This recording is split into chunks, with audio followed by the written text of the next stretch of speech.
ramadaanul kariim saaxiibayaal halkani waa Garaa TV qodobada aad xilligani ku daawan doontaan wararkeenana waxaa kamid ah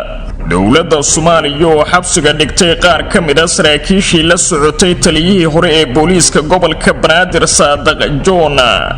Professor Maxamed Cabdi Gandi oo kamid ahaa xubnaha midowga murashaxiinta mucaaradka oo ku geeriyooday wadanka Faransiiska diblomaasi sare oo ka tirsan dawladda Mareykanka oo soo jeediyay wadamada caalamku inay aqoonsadaan Somaliland kadib markii uu soo bandhigay waxyaabo ay uga fiican tahay Soomaaliya hay'adda xasaradaha adduunka oo soo jeedisay xubnaha beesha caalamku inay qaadaan hal tallaabo oo lagu soo afjari karo muranka ka taagan doorashooyinka Soomaaliya iyo dawladda Mareykanka oo dib ugu soo celisay Soomaaliya askartii uu ka saaray madaxweyne Donald Trump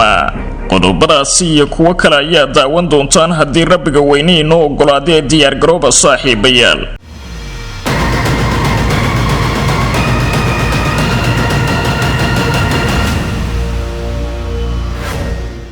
isku soo noqod haboon mar kale saaxiibayaal halkani waa Garaa TV xasuusnow haddii aad joogtid waqtiga salaada soo guda waajibka alle ee ku saaran dibna ugu soo laabo daawashada fiidiyowgan haddii aad ubadkaaga la jeceshahay barashada quraanka kariimka amaba aad adigu doonayso inaad si fudud oo online ah ku barato waxa kula diyaar ah barashada quraanka kariimka iyo culumta kale ee diiniga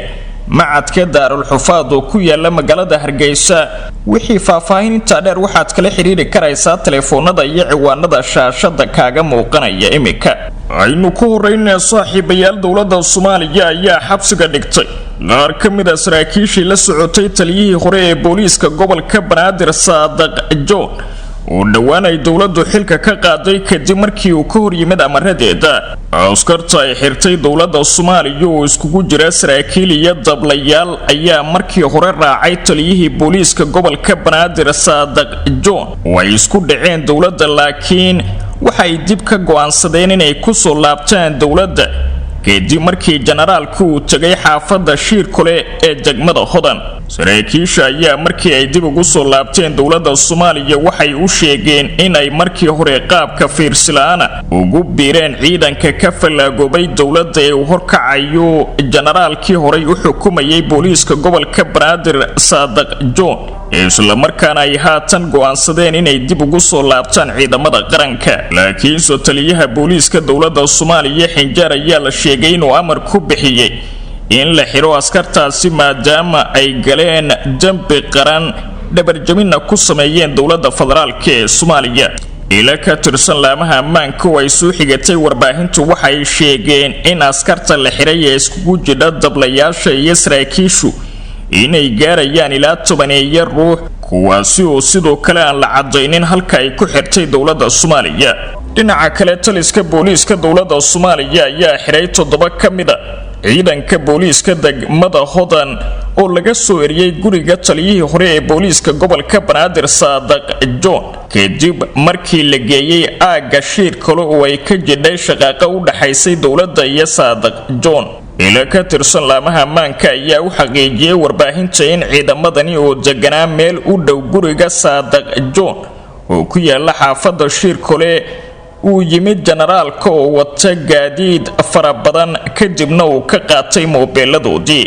General Saadaq Joon ayaa markaasi kadib 7 askari u sheegay inuusan diyaar u ahayn inuu dilo ama uu hubka ka qaato maadaama ay yihiin dhalinyaro uu waqti badan horay u geliyay oo taliyahoodii ahaa hase yeeshee ay u tagaan taliyihii soo diray una sheegaan inuu soo fasaxay Saadaq Joon oo ku sugan xaafadda Shiirkole wuxuu sidoo kale u sheegay in moobiladooda ay gacan aamina ku jiraan isla markaana ay mar kale soo doontaan maadaama uu xilligani sababa amni dartood uga reebaya telefoonadooda taliska ciidanka booliiska ayaa askartani markii ay u tageen lagu amray in la xiro waxaana lagu eedeeyay dayacaad amni maadaama oo ay ka tageen goob amnigeeda lagu haleynayay waliba iyadoo aan wax dagaal ahi dhicin waxaana sidoo kale lagu qabsaday sababta aysan ula dagaalamin markii uu halkaasi imaanayay taliyihii hore ee booliiska gobolka Banaadir Saadaq Joon xaaladda magaalada muqdisho ayaa hadda ah mid degan waxaana weli jira jawi colaadeed oo ka dhashay dhaqdhaqaaqyadii ciidan ee dowladda Soomaaliya iyo generaalkii horey u haystay booliiska gobolka Banaadir Saadaq John kuwaasi oo saacado badan oo aynu soo dhaafnay ka aloosnaa xaafadda Shirkule ee degmada Hodan. dowladda madaxweyne Maxamed Cabdullaahi Farmaajo muddo 2 jeer isku dayday inay gacanta ku soo dhigto taliyihii hore ee booliiska guud ee gobolka Banaadir Saadaq John ayaysan u suurtagelin waxaana imika generaalku u dhufaysay waaweyn ka samaystay xaafadda Shirkule ee degmada Hodan halkaasi way ku badan tahay haybtiisa. generaalka oo muddo 4 sano la soo shaqaynayay dowladda madaxweyne Maxamed Cabdullaahi Farmaajo isla markaana kamid ahaa saaxiibada aadka ugu dhow ayaa toddobaadkii hore si lama filaan ah ula hadlay warbaahinta waxaana uu sheegay in aan la aqbali karin in baarlamaanka iyo hay'adaha dawladdu ay waqtiga kororsadaan isla markaana ay lagama maarmaan tahay in wadanku uu doorasho u dareero. waxa uu xilligaasi joojiyay kulan ay golaha shacabku ku yeelan lahaayeen Villa Hargeysa inkastoo markii dambe isagana xilka laga qaaday kulankaasina qabsoomay. intaasi wixii ka dambeeyay generaalka Saadaq John ayaa qalqalgeliyay amniga guud ee magaalada Muqdisho taasi oo keentay in dhinacyo badan ay u istaagaan sidii loo damin lahaa xiisadda u dhaxaysa dowladda iyo generaalkaasi. وحقاق صاحب يال ورarka muuqaal baahiyaha Garaad TV ayaa toos u daawanaysaan. Allah u naxariistay Professor Maxamed Cabdi Gandi waxa xildhibaan ka tirsan golaha shacabka baarlamaanka Soomaaliya sidoo kalena aha musharax ka tirsan xubnaha midowga murashaxiinta mucaaridka ee u tartamaya doorashooyinka wadanka ayaa ku geeriyooday magaalada Paris ee xarunta wadanka Faransiiska. Professor Gandi ayaa lagu soo waramay in maalmihii inaga tagay uu halkaasi ku xanuunsanayay isla markaana ugu dambeyntii uu ku geeriyooday isbitaal ku yaala magaalada Paris ee xarunta dalka Faransiiska laakiin wali wax faahfaahin eheladiisu kama aanay bixin xanuunka sababay in uu geeriyoodo. Gandi waxa uu ka mid ahaa aqoon-yahanada Soomaaliyeed ee aadka looga dambeeyo taariikhda iyo isirka Soomaalida waxaana uu haystay 2 shahaado oo ah darajada sare ee PhD-da. waxa uu horey u soo noqday wasiirkii wasaaradda gaashaandhigga ee dowladda ku-meel gaarka ahayd ee dalka hogaaminayayna madaxweyne Sheekh Shariif Sheekh Axmed ee uu ra'iisul wasaaraha ka ahaa Cumar Cabdirashiid Cali Sharmarke. Allah u naxariistay murashaxu waxa uu si weyn caan uga ahaa geyiga Soomaalida isagoo muddooyinkii aynu soo dhaafnayna ku jiray arrimaha siyaasadda waxaana xilligani la taagan yahay uu ka mid ahaa xubnaha midowga murashaxiinta mucaaridka ee ka soo horjeeda dowladda madaxweyne Farmaajo isla markaana hamiga ka lahaa doorashooyinka dalka ee sanada 2021 kuwaasi oo aan ilaa haatan laga gaarin heshiis rasmiya. hase yeeshee qadarta Rabbi ayaan marnaba la dhaafaynay ugu dambeyntii waxa uu ku geeriyooday dalka Faransiiska. geerida professorka waxa uu xaqiijiyay warbaahinta eheladiisa oo ku sugan dalka Faransiiska inkastoo aanay bixin faahfaahin dheeraad oo la xiriidha waxyaabaha markii hore halkaasi loo geeyay ee waxa xanuunkiisa. Allah u naxariistay professorku waxa uu si gaar ah ugu takhasusay culunta dhulka bulshada iyo dhaqamada bulshooyinka isaga oo ilaa heer sare ka gaaray cilmiga quseeya arrimahaasi. qaar ka mid ah siyaasiyiinta Soomaaliyeed iyo murashaxiinta u taagan madaxtinimada Soomaaliya ayaana durbadiiba ka tacsiyay geerida naxdinta leh ee ku timid marxuumkaasi. madaxweynihii hore ee Soomaaliya Sheekh Shariif Sheekh Axmed oo ka tirsanaa dowladdiisa isla markaana ka ahaa wasiirka gaashaandhigga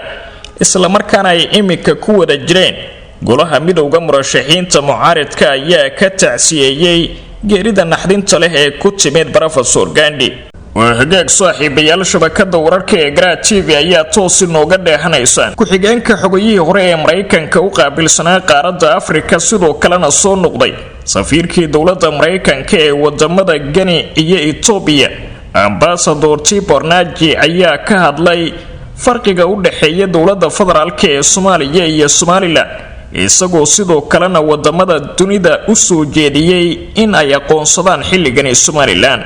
qoraal uu ku baahiyay diblomaasigan barta uu ku leeyahay Twitter-ka ayuu ku sheegay in madaxda dowladda federaalka ee Soomaaliya ay weli sii wadaan khiyaanada ay ku sameynayaan beesha caalamka kadib muddo kordhintii loo sameeyay dowladda madaxweyne Maxamed Cabdullaahi Farmaajo oo muddo xileedkeedu dhamaaday bishii February ee sanadkan 2021. diblomaasigan ka tirsan wasaaradda arrimaha dibadda ee dowladda Mareykanka ayaa sheegay in markii haatan la isbarbar dhigo dowladda federaalka ee Soomaaliya iyo Somaliland oo muddo 30 sano intiraaf raadinaysay inuu farqi weyn u dhaxeeyo isla markaana khiyaanada ay sameeyaan madaxda Muqdisho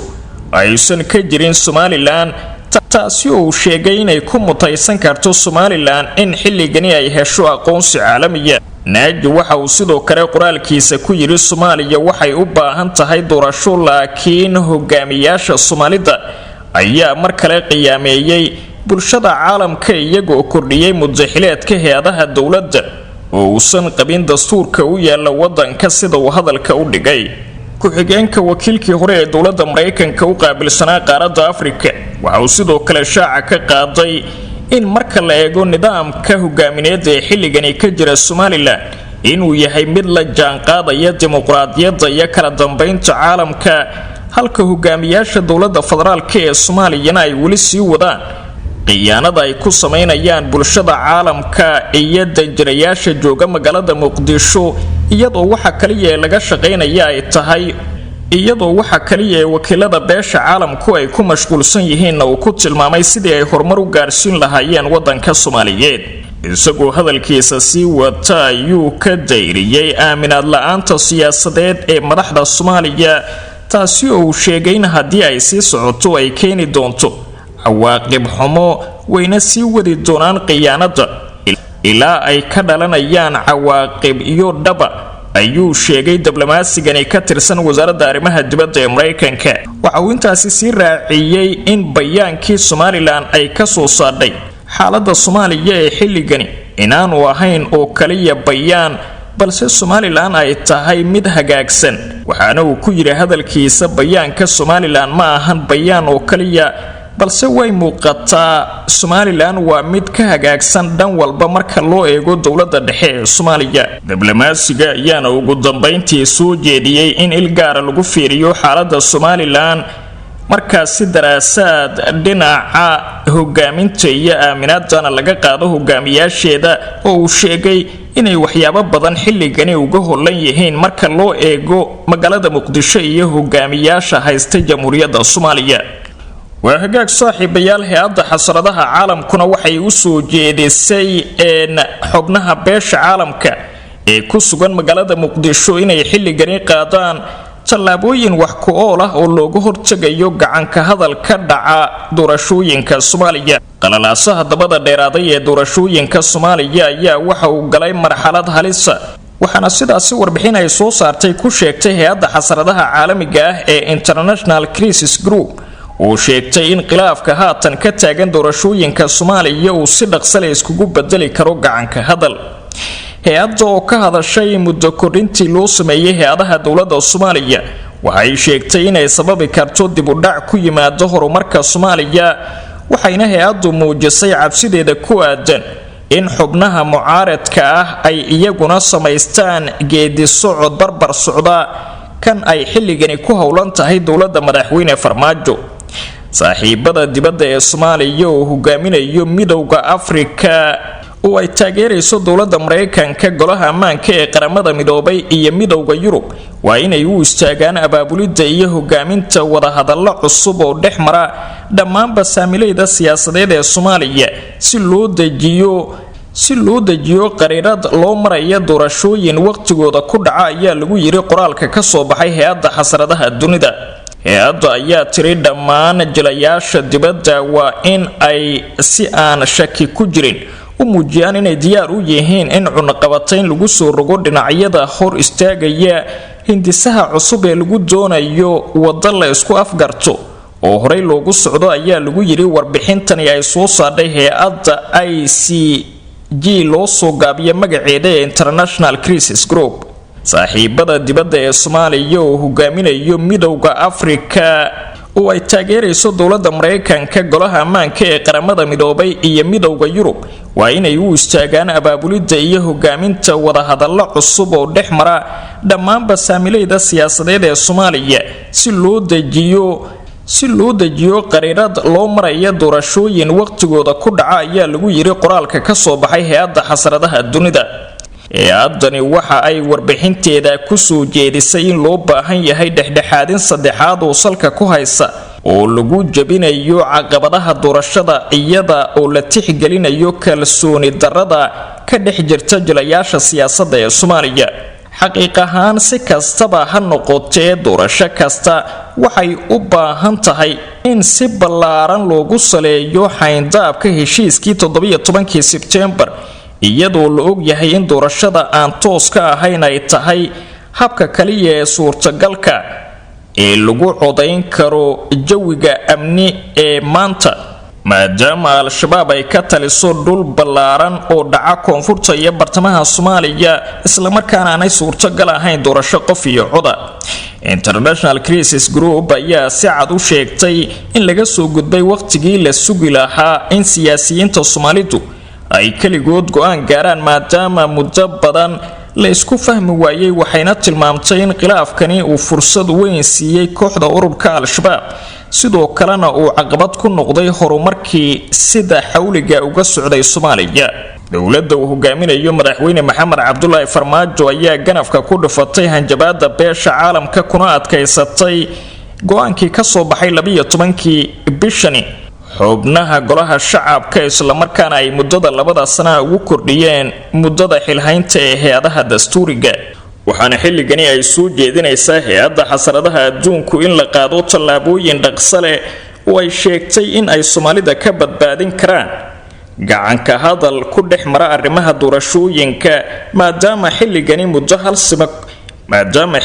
muddo hal sano ku siman ay ismari laayihiin soona saari laayihiin go'aan wada. wahagaag saaxiibayaal Garaa TV wararkiisa ayaynu ku sii siqaynaa. dowladda Mareykanka ayaa mar kale gudaha Soomaaliya dib ugu soo celisay saraakiil tababarayaal ah oo ay horay ugala baxday gudaha wadanka kadib go'aan ka soo baxay madaxweynihii talada ka degay Mareykanka ee Donald Trump. saraakiishani ayaa dib ugu soo laabtay xiradii ay ka howlgalayeen ee Balidogle oo ku taala gobolka Shabeellaha Hoose ee koonfur galbeed Soomaaliya. sidoo kale saraakiishani oo kulan la qaatay ciidamada sida gaarka u tababaran ee danab ayaa ballan qaaday inay si dhow ula shaqayn doonaan isla markaana ay sii wadi doonaan taageerada joogtada ah ee ay siinayaan ciidanka dowladda federaalka ee Soomaaliya iyo sidii loo burburin lahaa ururka al-shabaab. waxa kale oo saraakiishani ka socota Mareykanka ay shaaciyeen in ay dib u bilaabi doonaan tababarada ciidanka danab oo hakad galay muddooyinkii la soo dhaafay tan iyo markii uu arintaasi qalinka ku duugay madaxweynihii laga taqalusay ee Mareykanka Donald Trump. madaxweynaha cusub ee wadanka Mareykanka Joe Biden ayaa wax ka bedelay dhammaanba siyaasadihii uu ku dhaqmi jiray Donald Trump kii ka horeeyay, kaasi oo amray in Soomaaliya laga saaro ciidan gaaraya ilaa 700 oo askari isla markaana dagaal kula jiray ururka al-shabaab sidoo kalena dowladda Soomaaliya ka caawin jiray dhinaca tababarada. dib u soo noqoshada saraakiishani waxay wax badan ka bedelaysaa ciidanka commandoska ee danab oo heli doona qalab iyo tababaro dheeraad ah isla markaana aysan arag muddooyinkii la soo dhaafay. dowladda Mareykanka ayaa ka mid ah dalalka sida dhow u taageera dowladda federaalka ee Soomaaliya iyadoo sidoo kale ka qayb qaadato dagaalka ka dhanka ururka al-shabaab oo ay ku baacsan jirtay diyaaradaha loo yaqaano droonka kuwaasi oo iyagana la hakiyay markii Trump uu saxiixay warqadda ciidamada Mareykanka looga saarayo Soomaaliya. wararkii ugu dambeeyay gayiga Soomaalida ayaa intaasi ku dhanay nabadgelyo.